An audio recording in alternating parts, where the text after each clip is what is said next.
There we are here for our final con match of the week. Mardu once again bringing up the rear as far as the timing goes. But we have Steve T defending his title here against a new challenger, Joe T. Don't know too much about him, hasn't been in the league too long, so we'll see what he's all about today. And since everybody now knows what's in Steve's hand, Adam is here to tell us what Joe is holding. Yeah, Joe has two more spells in hand. He's got the Bondkin, the one in a white, Yeah, you first know. strike, Outlast, and the Nightblade, the three in a black. So it looks like he's running full Mardu based on his lands. He's got five lands, including the one that's out. Okay, so not the most exciting hand, but any essentially any non-land should be good. Hooting Mandrill's taken away here. Steve, we could see has a slow hand, but also does not have any further land cards, and he has not drawn one for the turn. So we see the Spell Snatcher in hand, which is a good piece of information for Joe to input there. We have the two new cards drawn since the last turn was the Just Guy Wind Scout, Bear's Companion, and now a Murderous Cut. So Mm. no lands to speak of here. So we may have It's a Screw versus Flood potentially if Joe doesn't draw too many spells here. Suspect we'll see the Nightblade here, Yeah, but we have drawn a few more spells to cast. yeah. So this is a particularly nasty combination of abilities granted by these two Outlast creatures. First Strike and Death Touch basically means your creature can't be blocked in combat, essentially. It's the Glissa combo. Yeah, like a 3/2 first strike death touch. It means opponent needs four creatures, like each of which all have two power. So uh, it's a big ask. You basically have to race or kill one of these guys. So we know Steve does have the murderous cut here, which he can work towards, but it's gonna be rough here. He's under quite a bit of pressure, and these creatures, are they're not unblockable, but you can never actually trade with them. All right, injury here on the 2-1, and yeah, still no lands for Steve.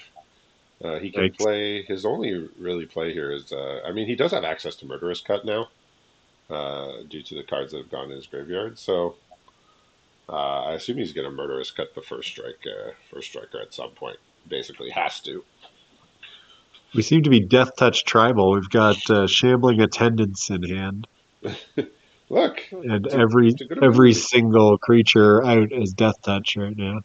Yeah, well, the hit blade can gain Death Touch. You put a black mana into him, but when he's hateful enough, he can kill anything. Just a tap line here for Steve. I think I mean, his only play is actually to Murderous Cut something. Like I said, presumably the first strike grantor, the Bondkin, but we'll see what decision he comes to here. Everything coming in.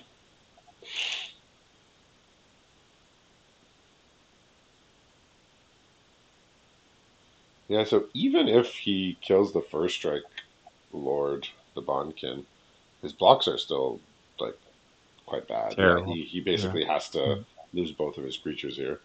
Can Joe blow out this Murderous Cut in any way, or? No, we're out of spells in hand. Yeah, so it's going to clean up the board a little bit, but there's still going to be three damage going through and two creatures left on Joe's side. So I think I think Joe's okay with this exchange, but this does give Steve some time to turn around if he can draw some more. If he can draw some lands, or I mean, he's drawn a nice card to defend himself here with. That's going to do a very nice job. One turn too late. We picked up the Feet of Resistance. Everything has Death Touch. I mean, he can still attack and use the Feat of Resistance as a removal here. I imagine that's going to get deployed. Steve's thinking, why didn't you just do this last turn? And he's like, oh, yeah, because you drew it this turn. That's right. Right, Arrow Storm drawn, which is not Oh, not big enough.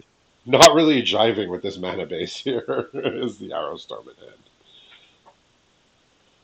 Yeah, we got nothing. We got a dig through time here, which is castable. But Oh, we just top oh decked dear, Zerga. oh my. Okay, well, I mean, he was. I mean, Steve was going to one anyway, so I don't know anything that he Yeah. could have had that could have gone out of that. He drew Arrow Storm, which he has. He had zero red sources in play. Yeah, Arrow Storm might be a little ambitious with his mana base here.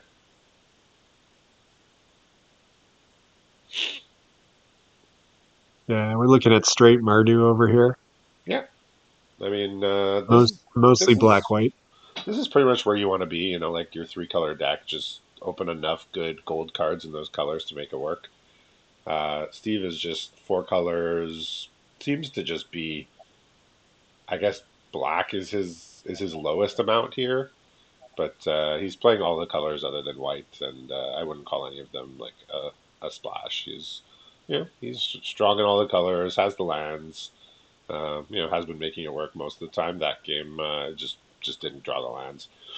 I am very hesitant to keep two land hands in this format because missing land drops Yeah. is like a death knell. I've mentioned it many, many times. It's not like current limited sets where you can just have a bunch of really, really good two drops and, you know, miss your third land drop and still be in the game. You We know, took one mulligan. yeah. We had three planes on this side. Now we've got all of the colors Okay. across three lands, so looking a lot better. Yeah, looking better over here too for Steve. He's got his colors fixed up here, and he's got a few things to play. He's got Tuskguard Captain on three, which is the Outlast creature that grants trample. He's got a couple three color cards, Bear's Companion, and more interestingly, Sidisi Brood Tyrant, the Saltite Mythic, and a Dragon Scale Boon. So he'll have stuff to do. A little bit slow, but you know that's kind of cons in a nutshell. A little bit slow. This is an interesting play. He chose to play out the untapped swamp so that he could do Outlast instead of playing one of his two tap lands in hand, the only remaining lands, which would have allowed him to play a three drop here. Did he have like a raid creature or something, or no? He's just gonna keep No? outlasting. So Steve did play his Mystic of the Hidden Way that he drew for turn last turn. And looks like we're just gonna get us a DC here to start getting getting a big board. Yeah, Yeah. So it's whenever powerful. creatures enter your graveyard from the library, um, for each instance of that it happens, you get a 2/2. Well, whenever one or more. So when Sidisi attacks, it mills three, and if there's at least one creature in there, you get another 2/2. Yeah, this card was played and constructed to high results and was very very good in limited as we're Yeah, that's seeing. true. I mean, 4 mana for a 3/3 and a 2/2 that can make more 2/2s. I mean, yeah, it's some would call that a mini Grave Titan of sorts. Yeah, interesting. We also could have played the Kara Bloodsucker there. Okay, I mean, this is just better. It's a 2/3 that grants an extra point of toughness, so it's two power Yeah, and just four toughness rather than two power and two toughness. He says, "I'm going to send in with Sidisi here. I got no fear." He did mill over two removals and no creatures, so a little bit unfortunate on that instance of milling. He has the Dragon Scale boon here to fend off a double block.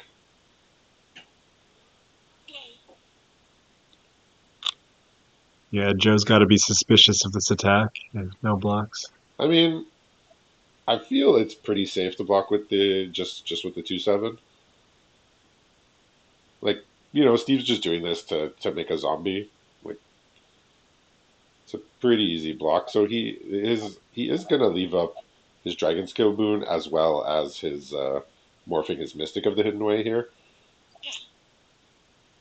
He could have played the Yeah, Tuskguard Captain, the Outlast 2/3, but he decided he'll either cast a Dragon Scale boon or more likely flip up his morph and try and and Joe's aware of the Dragon Scale boon. He saw that last game and played around it specifically.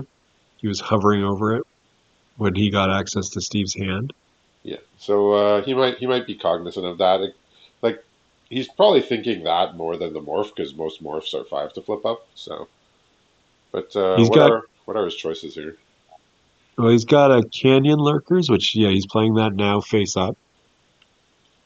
He's also got Crater's Claws. So I think Good one. he was considering casting that potentially, but worried about the boon. Yeah, Crater's Claw might have to be aimed at the Mystic at some point.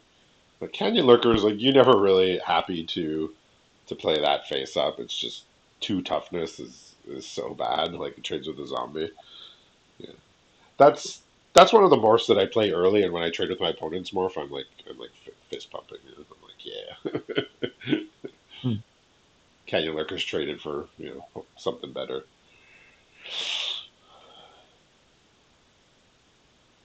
So we've also got a Rush of Battle, Okay, which may be the reason that he played the Canyon Lurkers. yeah, Canyon Lurkers. I don't think it's a warrior though. Uh, I thought it was a rogue. Warriors don't lurk, right? that's true enough. So here's this vampire here that you mentioned before. So he's just gonna outlast. Maybe try and go for a big rush of battle turn. Um, Again, only two warriors in play. Right, so a land here is good because now this unlocks Steve's. I believe it was the spell snatcher that he cast as a morph here. So that's Oh, that's one that can really swing the game. Despise. Yeah, I think he's gonna let that happen. There's some good ones here, but oh yeah. yeah, got the Bear's Companion, the Soothsayer, the Captain, and well, he can't take the Dragon Scale Boon, but now he knows of it.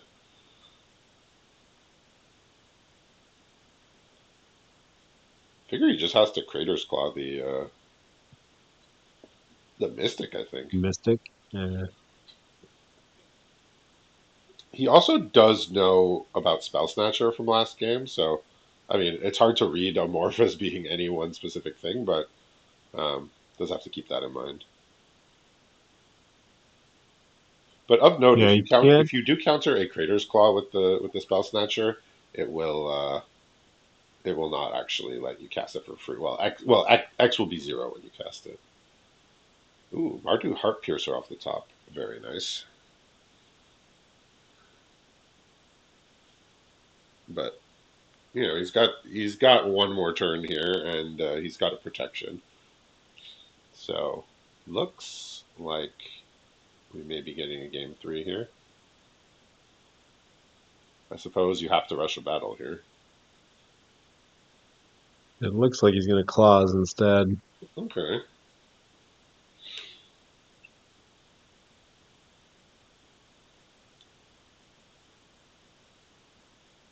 Yeah, I guess he's And not that really will super vulnerable. I guess he's not really vulnerable to ground attacks right now, but that other morph could be a flying creature of some kind. Okay, he's gonna rush here. that was a last second change of mind. Yeah, so Spell Snatcher is gonna grab that, and game is gonna be done because the Crater's Claw. No, he can still Crater's Claw actually because he does have a 4 power creature. All right, pretty good. So not too many warriors on this side of the board here. uh, though the green creature in hand is a warrior. Still makes for a strong attack, although the crackback could be pretty tough here. You'd Yeah, have to block he's everything. he's drawn an Ice Feather Aven, which can mess things up pretty good for Joe here. I think he's gonna go with that plan because he can kill him over the next 2 turns. So not this turn, but in 2 turns from now, because he can flip up the Aven, he can rush a battle it, and then he can Heart Piercer the turn after.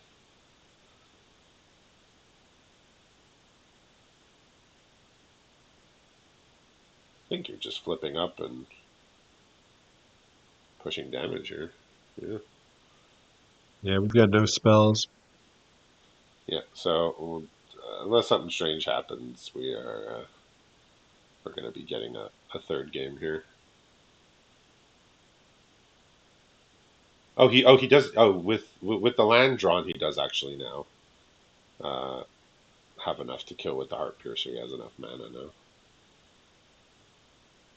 But Joe is dead anyway for five attackers, three blockers, more Yep. than enough to win. So yeah, we saw the power of the Spell Snatcher there, and Sidisi getting some early board presence and getting the win for Steve here with his four-color deck. Yeah, Joe just sort of had a pretty flat start and never really improved on it. Yeah, I didn't see any really big cards there at all. Yeah, Steve's looking through his sideboard, looking at all his white gold cards that he's not playing, and I think he's playing every gold card that he has access to, except for ones that have white. He does have a bunch of white ones, but I think that's kind of like your deck, right? Except no black, right? Yeah, that's Just where I've been stuck this league. just playing like every gold card of Temur and Jeskai. Yeah, well, that's like my pool is just Yeah, entirely gold cards. We always just run this back. I think we're still on our game one deck here. I No changes. think so as well. Here, I like. There's not that many cyborg cards in this set. Like the cyborg cards are like bad. Yeah. So we've got some good warriors in hand. We're missing black though, so I'm not sure. Oh, and we've got Sarkhan. Ooh, Sarkhan, that's a good one. So you said he's on no black mana yet. No black mana, just So white and red. so Steve's got all his colors here. He does only have three lands, which may become a problem at some point. But for now, he's got stuff to do. He's got this noble elk here. What a trooper, wetland sandbar. But Abzan Falconer's premium. I think it merits a an arc lightning here, and I think Steve's going to agree. Yeah. Yeah, So that's bad news for Joe. rest of Steve's hand, he has Mystic of the Hidden Way, Horde Ambusher, and Snowhorn Rider, so all morphs. He has the Tusk Guard Captain that he played at the end of last game and a Throttle, but no lands. But he will be able to play morphs until he draws more lands, or while he draws more lands. That sounds like Joe may run out of things to cast sooner than So we've later. got a Horde Chief and the Hate Blade, which are castable now. Yeah, looks Okay. like we're gonna just send out the Horde Chief with no activation. I mean, 3 mana 2/3 is still like a premium stat line in this set, right? Like you play with Right. 3 mana 2/3, you're like, I'm king of the board. On turn three, he's the king, Oof. even if he doesn't bring along Uh, a little friend with him. Here's a so one we've got a one for Feat of one. Resistance held up. We've Okay. gotten no closer to casting Sarkhan since we we started playing here. He's got no closer to casting any spell, really. Unfortunately. So instead of just playing some morph, he's just gonna start the clock here. He says, "Let me flip my mystic. My opponent's stuck on colors and stuck on lands. Let me just punch in damage while I can, and if they remove it, that's fine. I'll have gotten in the maximum damage I could." So I don't see a land being played. So I guess he didn't find one. Correct. Hmm. Yeah, I It's hate gonna missing land be drops. I just feel so bad. the Like, top deck Canadian Lurkers here. yeah, there's a couple games this Yeah, week. I think I did end up winning, but I missed my fifth land drop, and I'm like, oh, it's gonna be one of these games.